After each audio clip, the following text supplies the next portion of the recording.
Bueno, entonces ahora hemos estado hablando un poquito de la sociedad. Vamos a centrarnos ahora, nada, un ratín en hablar de... Perdón, al revés. Hemos estado hablando de la economía, vamos ahora a ver un poquito de la sociedad, ¿vale? Bien, pues como veis en este dibujo, también era una escala piramidal parecida a las que había en la Edad Media, donde los que tenían el poder eran los colonizadores españoles, ¿vale? Venían desde España y enseguida, pues como habíamos dicho en economía, pues pedían una serie de tierras, ¿vale? Y de riquezas, ¿no? Para sí, ¿no? Porque era como su recompensa. Y luego, pues al llegar desde la península, desde España hasta América, pues pedían una serie, bueno, pues reclamaban una serie de cargos, ¿vale? Bueno, pues sustentaban, pues, el nuevo, pues eso, los colonizadores eran al final los que luego tenían el poder, lo del virrey de no sé qué, el conde de no sé cuántos, ¿vale? Y fueron, bueno, pues teniendo varios territorios donde tenían a su cargo, pues, una población indígena a su, bueno, pues prácticamente esclavizada, como decíamos, ¿no? Si os fijáis, pues tenemos los españoles por encima, después los criollos y los mestizos. Mestizo es el hijo, ¿no? De un español con una indígena, ¿de acuerdo? Ahí tenéis una imagen también, ¿veis? Un europeo con una indígena, pues el hijo, el resultado, pues era un mestizo. Y luego el criollo es hijo de españoles, pero, pero ya que ha nacido en América, ¿de acuerdo? O sea, que es decir, que tiene sangre española, pero en realidad la persona ya no es española porque no ha nacido en España, es americana, ¿de acuerdo? Pero no es indígena porque es hijo de españoles. Entonces, esa persona es el criollo, ¿de acuerdo? Entonces, en la escala, pues están primero los españoles, después los criollos y los mestizos. Después los indios, aunque si os acordáis, como dijimos, las leyes de Indias, los indios ya dejan de ser esclavos, ¿de acuerdo? Y dejan de ser tratados como esclavos en el año 1542, que hay que saberlo también, ¿vale? Pero bueno, mientras los indios todavía son esclavos, bueno, pues también hay zonas en las que no hay suficientes indígenas para trabajar en las minas, para trabajar en los campos, y lo que hacen los españoles y los europeos es llevar a mulatos y negros de África, ¿vale? Para trabajar en estos campos donde no hay indios suficientes, indígenas de América, para trabajar en esos campos y en esas minas. Por tanto, pues bueno, hay población, ¿vale? De ahí luego viene que en América haya tanto... O sea, hay más, lo que se dice, ¿no? Afroamericano. ¿Qué quiere decir eso? Pues que sus antepasados eran africanos, ¿no?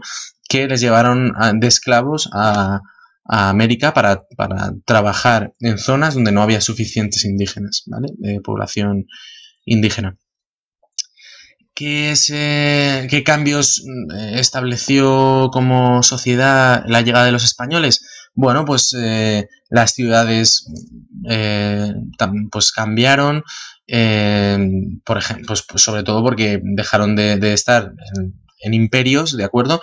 Se pusieron los virreinatos, como hemos visto anteriormente, y bueno, empezaron a regirse según las leyes y las normas culturales europeas.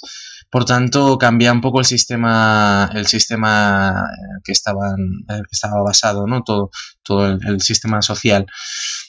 Se impone la lengua además española. De hecho, bueno, pues hoy en día en Sudamérica, excepto en Brasil, pues toda Sudamérica y Centroamérica, incluso en México, ¿no? Pues se habla el español por esto. Es la lengua, ¿no? Que se habla hoy en día. Y luego, pues también la religión se lleva el cristianismo. De hecho, como dijimos, pues muchos sacerdotes también viajan a América, nuevo continente, para cristianizar a la población. Por lo tanto, se llevan la lengua, se llevan la religión. Y luego, pues ya dijimos también que en economía, pues se comercia con muchos productos también, ¿no? Cosas que se llevan desde España, cosas que se traen de América a España también, ¿vale? Esto bueno, es cierto que también en algunas zonas se permite que se mantenga la propia cultura también y incluso, bueno, pues a lo mejor hoy en día también puede conservarse alguna lengua indígena porque, bueno, pues también se permite bueno, que se permitió en su momento que mantuviesen la lengua, ¿no? O algunas de sus costumbres, ¿no? Esas en las poblaciones, algunas, poblaciones indígenas. Bueno, en cuanto a la demografía, bueno, pues la verdad es que aunque murieron muchos habitantes de los pueblos precolombinos, como vimos en las guerras y demás, pues bueno, empezó a haber mucha migración, es decir, que hubo mucha gente de España y de Europa dispuesta a ir a la aventura y vivir en este nuevo continente, ¿no? De hecho, pues la población eran sobre todo indios, ¿vale? Es lo que más había. Y después empezó a crecer considerablemente el tema de los criollos y los mestizos, ¿vale? Al venir tantos españoles que luego pues, tenían hijos con indígenas y demás, pues empezó a haber una gran población de criollos y de mestizos, ¿vale? Luego es cierto que también esto tuvo, pues eso, sus consecuencias demográficas. Es decir, que la población empezó a cambiar, ¿no? Como decíamos, pues hay más criollos y más mestizos.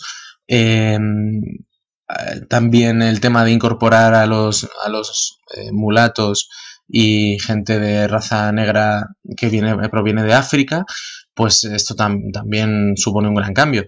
Y luego que hay en algunas zonas, ya sabéis que cuando nosotros viajamos a algún lugar que hay enfermedades que no hay aquí, normalmente hay que vacunarse, ¿no? Porque puedes coger esa enfermedad y nuestro cuerpo no está preparado y no está adecuado para esa enfermedad. Claro, en esta época que se ha descubierto este nuevo continente, pues no estaban al tanto de estas enfermedades. Y entonces, por las dos partes, ¿de acuerdo? En América había una serie de enfermedades que no existían, entonces los españoles pues trajeron o llevaron a América pues alguna enfermedad que los indígenas de la zona pues no estaban preparados para superar y que, bueno, pues a lo mejor era más típica en Europa y ya era como algo muy normal, pero claro, el cuerpo humano, pues si no está habituado a una enfermedad, pues puede dar muy fuerte, ¿no? Y hubo, por ejemplo, en las Antillas, pues una epidemia de una serie de enfermedades que llevaron los españoles, sin quererlo, por supuesto, pero bueno, fue así. Y bueno, pues se quedó prácticamente despoblada, las Antillas, ¿de acuerdo? Luego es cierto que también pasa al revés, ¿no? Es decir, los españoles que fueron a América y pues en la selva tropical y demás, ¿no? Si pues hoy en día te vacunas y no pasa nada, pero en la época pues te pica un mosquito y tal y pues morías, ¿no? De alguna enfermedad tropical, pues también era posible, ¿no? Pero bueno, esto lo que quiero decir es que demográficamente, pues por ejemplo, con el ejemplo de las Antillas, ¿no? La población prácticamente desapareció por el tema de las enfermedades, ¿no? Una enfermedad nueva que no tienen método de curar porque su cuerpo no está preparado para resistir, ¿no? Porque no existía en América anteriormente. Y el cambio, sobre todo, el cambio de la población. Pues si antes solo había en los pueblos precolombinos en América, no había otra cosa. Llegan los españoles, llega la gente de Europa y claro, como veis en la pirámide, pues la sociedad, la población cambia radicalmente. Y eso luego tiene su repercusión en la historia, por supuesto. Y tiene su repercusión en hoy en día, pues que hoy en día haya mucha diversidad, por ejemplo, en América. ¿Por qué? Pues por todo esto, ¿no? Hoy hay mucha población afroamericana, hay mucha población que podríamos llamar mestiza, aunque ya no, pero digo descendiente a lo mejor de mestizos o de criollos, o también hay indígenas, no descendientes de indios, tal. Entonces, pues toda esa riqueza es muy bueno y saber de dónde viene, ¿no? Viene de aquí precisamente. Y nada más, con esto terminamos el tema de la economía y la sociedad de la colonización de la América Española. Solo una clase más nos queda ya, así que mucho ánimo y nada, que espero que os vaya gustando y os sigáis animando. Chao.